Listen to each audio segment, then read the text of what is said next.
Hello and welcome to Animal Watch, and today it's wolf night. Arroo!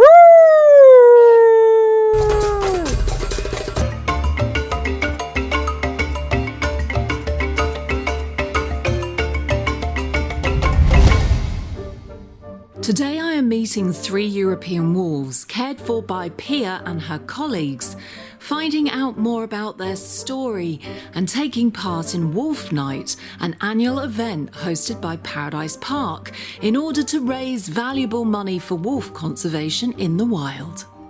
I'm here with Pia at Paradise Park and we've got some fantastic European wolves here. This is Romulus, isn't it? Right. And what's the other girl? Inga. Inga. And they are Norwegian European That's right, wolves? originally from Norway. Okay, but they were born in England, They were born in England, yes. So the grandparents are still at the Polar Park in Norway. So we got these when they were 6 weeks old. So they were raised by their parents Raised by the parents until they were 6 weeks old. And then we took them on. And because of the age, we couldn't fully hand rear them. They were already weaned from the mother. So our thoughts were the best way to try and get them as people orientated as possible, which is beneficial for their life in a captive environment. The best way to do that was to spend as much time with them as possible. So that involved sleeping with them in the bedroom for 7 months. as people generally do, just have a couple of wolves in their bedroom. So was it your bedroom that they were sleeping in? No, here. Actually in the enclosure, so we were in their bed area with straw, etc. Oh, fantastic. How was that? Well, you didn't get a lot of sleep because they don't sleep very long and then they're up romping around with each other. But it was well worth doing. Yes. As you can see. So when they were 6 weeks old, were they okay or were they quite timid at 6 weeks old? Well, they were timid when they first arrived because it's a change in environment and not knowing what had happened. So you immediately start with doing a lot of handling and touch, etc., and making sure that they then get used to, the fact that you aren't a threat to them and that you're actually going to try and develop a bond with them so that you can then manage them better. Yeah. So what do you feed them on a daily basis? Well, they don't get fed daily. They'll get a main meal every other day. So they will get horse ribs or a carcass, and occasionally they'll get chickens with all the feathers on as well, and very occasionally they'll get rabbit. Yeah. And how old are they now? So they're now 5 years old. They were 5 in April. Yeah. And where did they come from? So originally they were born at a private collection. Yeah. So we then took them on because basically there wasn't the space for them to have a pack. So there was 3. Yeah. The third wolf was Anya, which of course I've met at Wolf Watch UK, and they had a little bit of a scrap, yes, didn't they? I think it was the female element. Unfortunately, Inga was always a very confident cub, and as they developed, suddenly when they got to a certain age, things started to happen, and then it started getting quite unpleasant really for the welfare of both of Anya and Inga. And Inga wouldn't submit to her sister all of the time, and she'd even have a go back at her. Then Romulus would dive in thinking it was play and then make it worse. So we had to monitor it on a regular basis because we realised that we needed to think of their welfare in this environment. And unfortunately, it isn't uncommon for females to get quite nasty with each other. And also in a lot of collections, even public collections where you have wolves, unfortunately it is something that does happen, and in the end one will have to be removed from the pack and then moved on. If they were in the wilds, what would happen in the wild if the two In the wild it would be less likely to happen because they've got more space to keep out of each other's way. And also maybe there is the point where they have to hunt for their food and they have to maintain the hierarchy to be able to be a strong team to go out and succeed in the hunt. Yeah. In captivity they don't have to hunt for their food. So maybe over time that has meant that the strength of the hierarchy is maybe less than it would be in the wild. Yeah. And they know their place as well. So once one's higher up in the ladder, Yeah. the others know how they've got to behave to maintain it. So tell me about Wolf Night, because this is a common occurrence, isn't it? This has become a regular occurrence here. It started off with a view to doing a regular annual wolf awareness, which does happen in America. So we started doing that here, and then we started incorporating it with a Wolf Night, just to encourage people to come and listen to speakers that have worked with wolves either in the wild or have had a lot of experience with wolves. So who have we got speaking tonight? So tonight we've got Kasia Bojarska, who's a wolf biologist from Poland. We've also got Tony Highway, who has Anya. So he makes a regular visit to our wolf nights and updates us on Anya and what's going on down at Wolf Watch. And also we've got Caroline Elliott, who was a director of the Anglian Wolf Society, and unfortunately now the Anglian Wolf Society is no longer, because unfortunately they lost their last wolves, recently in the last year or so. Heartbreaking. I went Absolutely to see devastating. them. I absolutely adored the wolves that they had there. I even got to feed bottle feed Torak when he was a little tiny puppy before he went to the Wolf Conservation Trust. So I remember that very fondly.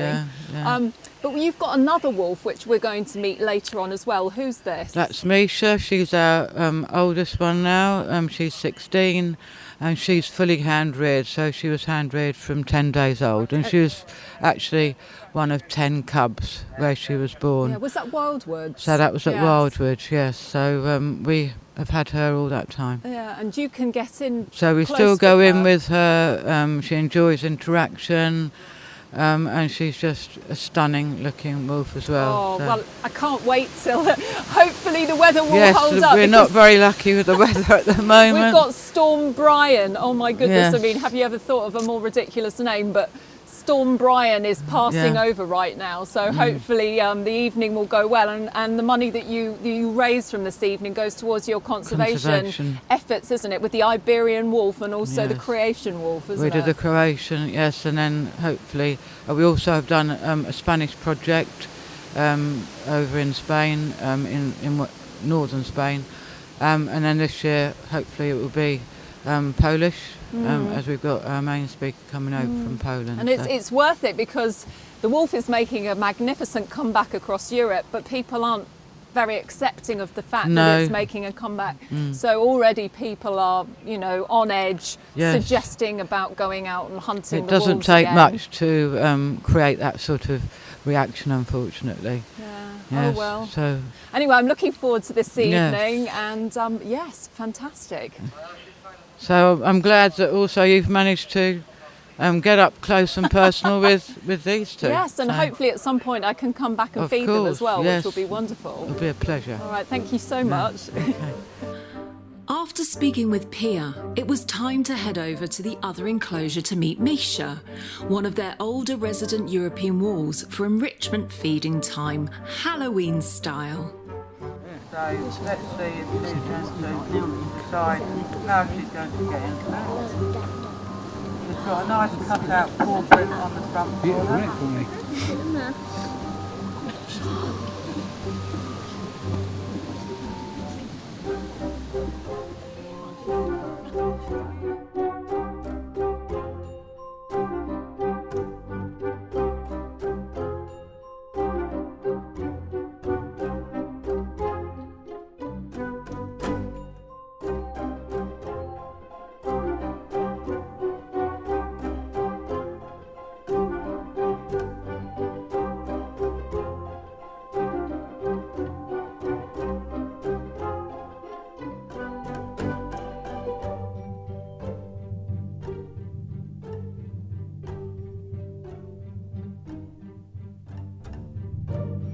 Wolf Night hosted 3 speakers this year: Polish wolf biologist Dr.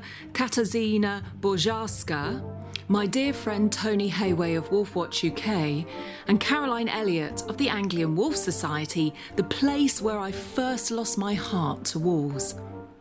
The room was full, and all ticket sales were to benefit conservation projects with the Iberian and Croatian wolves. In the summer we give most of our animals some sort of ice lolly.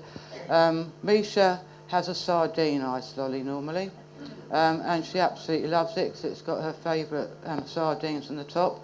You give an ice lolly to the ones in the woodland, Romulus and Inga, they're frightened of it. We actually did a sort of a bucket-sized ice lolly for them, and they left it alone and gave it a wide berth for about a day. And then when we did find it, they'd actually managed to bury it over one side of the enclosure. You put anything sort of different in there, and they're frightened of it.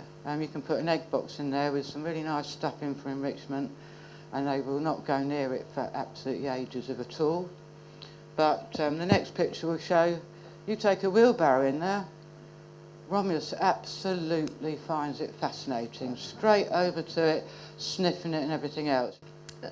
In Poland we now have a lot of wolves, and this population is growing quite fast. They are doing very well.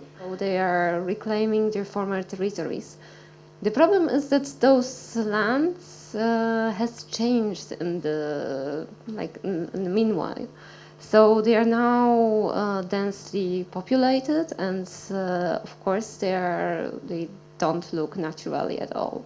But apparently the wolves don't care. They just can adapt to it. As some of you are aware, towards the end of last year we lost our final wolf, Miss Ayana. We'd lost Kaya earlier on in the year, and that left us without any wolves. And we decided in March of this year to close down the Anglian Wolf Society. So, what's next? That's the thing. So what we're doing going forward is trying to get out there, educate people about what wolves are, what they're all about, and support our project over in Bulgaria, which is called Balkani. After a period of time, we wrote to all the zoos in the country and said, hey, if you've got a situation where you've got either dominance fights, excess breeding, or zoo closures, give us a shout, and if we are able, we'll take them from you. We found then we were swamped with requests at a time, and we'd run out of room. So I drew a 100-mile circle round the area where I lived in Warwickshire and tripped over Shropshire, which is an absolutely fabulous place. And we bought approaching 100 acres of stuff. Most of it's woodland, actually. 70 acres or 75 acres about is woodland, and there you can see part of it. And yeah, it's a really lovely part of the countryside. Tony was also presented with 2 cheques to help his ongoing work rescuing displaced wolves at Wolfwatch UK. It was a beautiful evening, and lots of money was raised for wolves. To find out more about the conservation projects Paradise Park is involved in, please visit Paradise Park's official website and follow the page labelled Wolves. If you would like to support Wolfwatch UK and the work they do helping displaced wolves, please visit www.wolfwatch.uk.